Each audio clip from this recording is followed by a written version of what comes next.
In this video, we're going to be looking at the command feature in LangGraph. Command. Now, imagine if you could update state and also navigate at the same time. So instead of updating state in the node and having to add an edge to navigate, you can just navigate. Or once you have updated your state, you can just navigate from your node. Within your node, you just navigate to the next node that you want to go to. That is the convenience that command brings. And command can also, you can make it as a single call in your nodes, and you can also wrap it in conditional logic. It's a very straightforward feature. You run command. First, you have to define a node that returns a command. For you to use command, you first have to define a node that returns a command. So you say define my node. It takes the state, but then it needs to return not a dictionary this time. It needs to return a command, which is going to be annotated with a literal, and that command is annotated with all the possible nodes that you might want to go to next. All the possible nodes that you might want to go to next. Now you might be wondering, possible nodes, why possible nodes? Because sometimes you might wrap your command in a conditional logic and say, okay, if this is the case, go to this node. If that's the case, go to this node. So you want to make sure that all those nodes that are possible are in this annotation. So let's say next one. If you have another, if you are working with conditions and you might have another node that you might want to go to, you make sure that it's also here. So let's call that next 2. So just wrap it this way, and then you can go inside your function and start writing your function. You can go inside your function and start writing your node function. So once you do all your function processing, you then need to return command. You need to return command. Whether you're returning from an if-else statement or whatever you're doing, you have to return a command. And inside command, you have 2 arguments. The first argument is update. An update is going to take the typical state update that you want to perform, the typical dictionary that you use to update your state. So that will be key and value. And it can be as many key value pairs as necessary. So key and value. Then the next argument is called goto. And goto will be the string representation or the string name of your next node. So let's say we're going to next one. Yeah, like that. So update is going to take the state update you want to perform, and goto is going to take your next node. So that's basically how it operates. This is what the command feature looks like. This is what the command class looks like. It takes in update and it takes in goto. So when does it make sense to use command? You can use command when obviously you want to both update and navigate at the same time. You can do that. You can also use command when you want to navigate without updating the state. Yeah, that's another use case. It's also useful in tools. When you run a tool and within the tool, based on the tool's result or within some operation inside the tool, you want to just navigate once the tool gets its result. So you can use it in a tool. You can also use it for even in the loop operations. Any dynamic navigation you want to do inside your nodes, you can do it with command. That is the main advantage. It doesn't have you having to define all these edges. Yeah, you don't need to define direct edges to the nodes that you want to navigate to, and we'll see that very soon in the VS Code demo. So those are the cases where you use command. So command and the tool. Anytime you need to just perform these 2 operations at once, command is awesome for that. So next, let's just jump into VS Code. So now that we understand what command does, let us run a simple demo to demonstrate its capabilities. I'm just going to create a new file first. We're going to call that command demo.py. And in this demo, we're basically going to be creating some sort of temperature. Let's say we have a server. And we're checking its temperature. So there's a node that goes to check its temperature. It gets the temperature as an input. And based on that input, if the temperature is above a certain threshold, it's going to send a warning. It's going to go to another node that sends a warning. If it is not, it's just going to log that all systems are clear, all systems are good, everything is fine. So we're going to be using command to do that routing to do that routing logic. So to begin, let's say from typing, import typed dict. We need type dict and literal for our command. Then we get our graph tools from LangGraph.graph. Import state graph, start and end. Do we need end?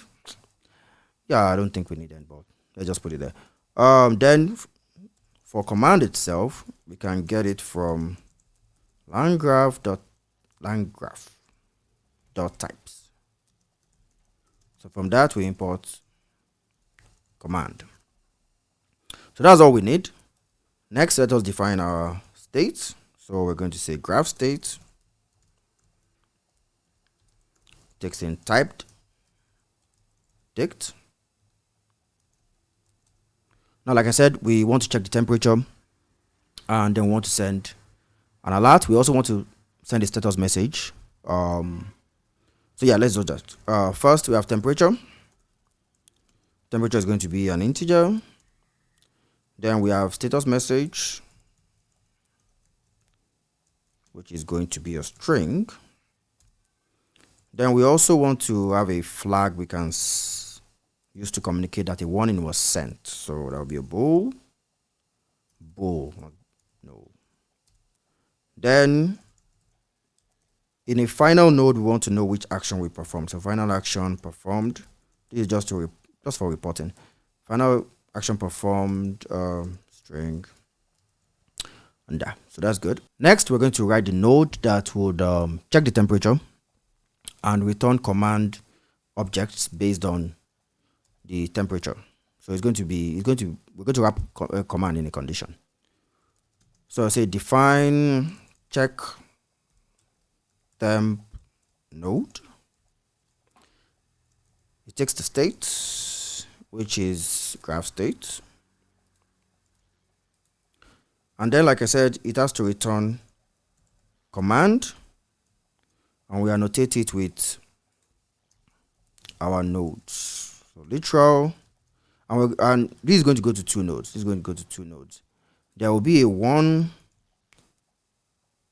user node, and there will also be a success node.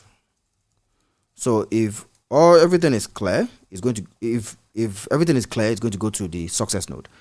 If the temperature is too high, it's going to go to the one user node, which sends a warning notification. So we have that in place, and now let us write the logic. So I'm just going to first let's get the temperature. Say temp, that will come from our state temperature, and we check if the temperature is high. So we say if temp is greater than 90 degrees Celsius, we want to print a very loud alert. So say alert temp too high, issuing command to one user.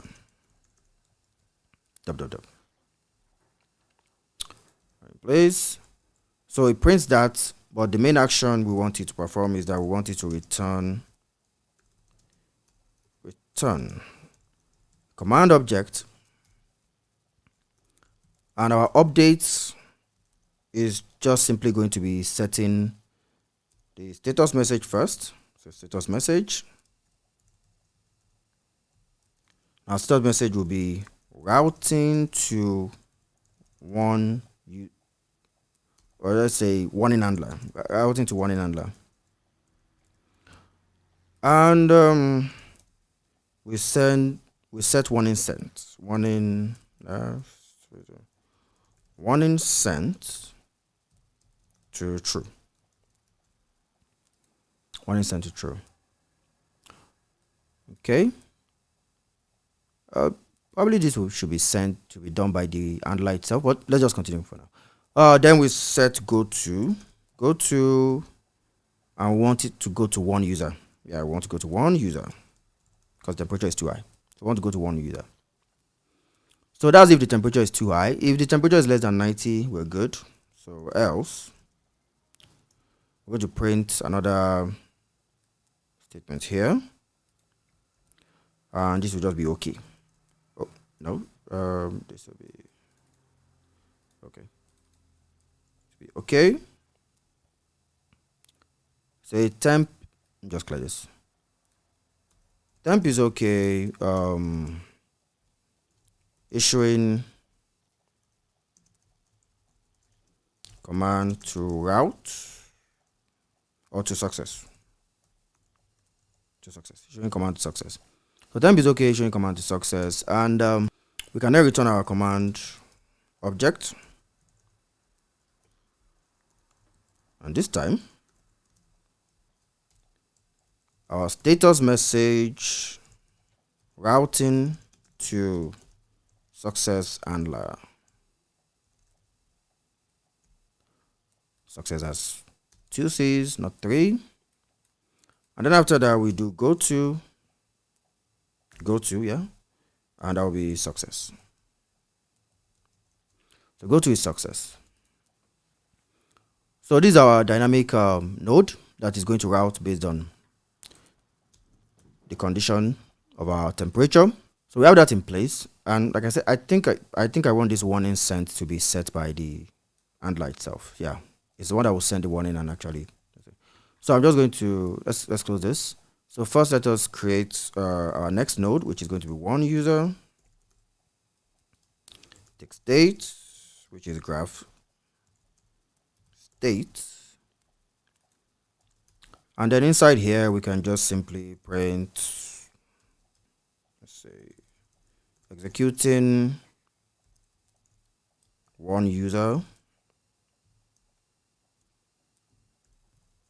warning successfully sent at state temperature.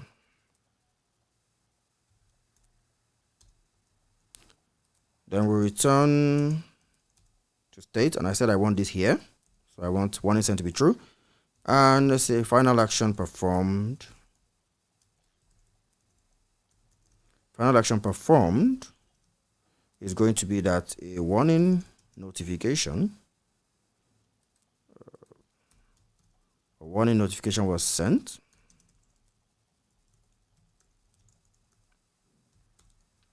So that's good. I'm just going to copy this for the success handler. Let me come out of this first. So for the success node, I'm going to change this to success. It's going to say executing success node, and this will say process completed successfully, or all systems clear. And here we'll say, no, this is warning not sent, so we don't send warning. This will say temperature safety confirmed. I'm typing a lot of things wrong here. Temperature, let's come here, let's fix this. Temperature safety confirmed. Safety. Okay, so we have our nodes in place, which is good. Definitely one node, and now we can start adding them as nodes and connecting the edges. So let us start building our graph. Builder is state graph. Let's pass in graph state. Then let's just add our nodes. Builder.add node. Add node. We add check temperature node. I'm just going to copy this twice and add one user. Oh, copy the entire thing.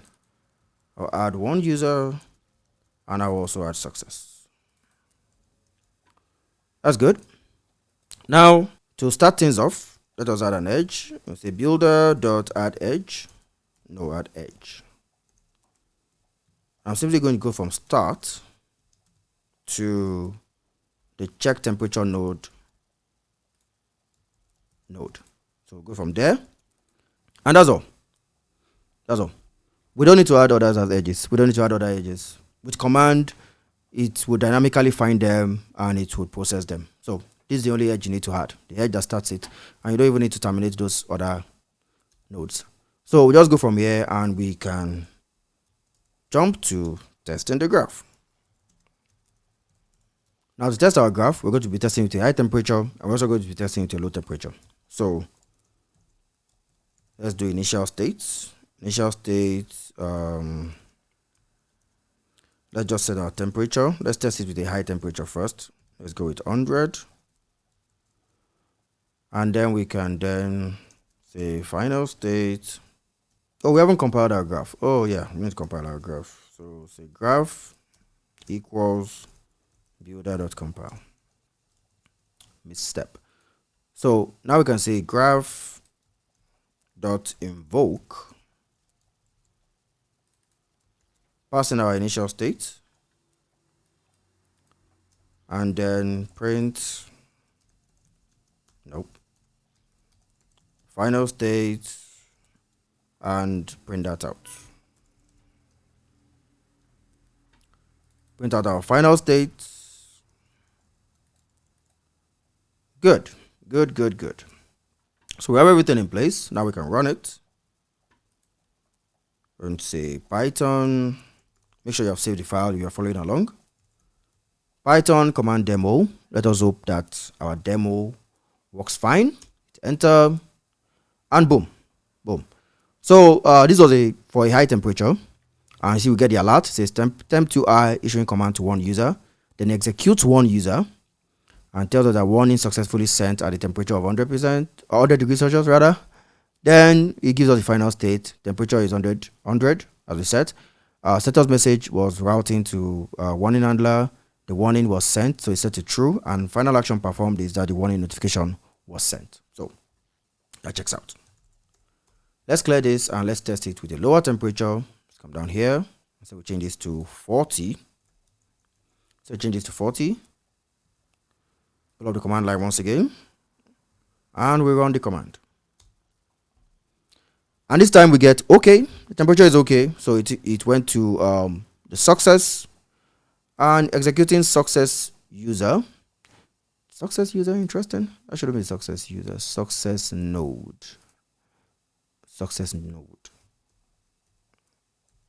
Yeah, success node, or just success, because that's literally the name of the node. So executing success. Yeah. Run that again. Yeah. So issuing command to success, executing success, all systems clear. The final state, the temperature is 40. Get our status message. Final action says temperature confirmed, temperature safety confirmed, and we didn't get the warning sent flag because we didn't send any warning. Yeah. So that's how you use the command feature in LangGraph.